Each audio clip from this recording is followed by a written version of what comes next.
How to fix DirectX 12 is not supported on your system in Marvel Rivals. So if you want to fix DirectX 12 is not supported on your system in Marvel Rivals, then what you need to do is first, you just need simply press Windows and R keys together and you will have the run box right here. So here you need to enter DX diag and then hit the enter. So you will have this kind of interface. You will have the DirectX diagnostic tool. So once it opens, you need to check the DirectX version, which will be on the bottom of your system tab, which is right here. In my case, it's DirectX 12. If it shows DirectX 11 or lower, you need to update your system. Now you can go with the display one, which is on the top, and check if your PC has a dedicated graphics card.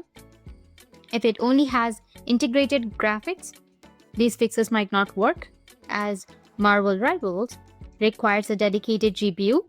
Next, you need to just go back and check for updates. So go with your Windows button and search for check for updates and click on it. When it appears in the search results, it will take you to the Windows update settings. Now you need to check for any updates. And if you have any updates, you need to just go and install your updates.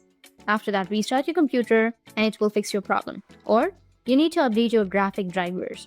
If you are using NVIDIA or GeForce Experience, you need to check for the updates and install the latest driver. Keeping your drivers updated is crucial for running the latest games. If the issue still persists, try running the game in DirectX 1 mode. Now to do that, you just need to simply go with your Marvel Rivals on your Steam and then go with the settings, which will be on the right side, and then go with properties. And under the launch options field, you need to type DX11 or minus DX11.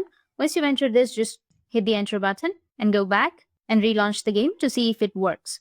So that's it, and if you have any questions, feel free to comment below. Thanks for watching.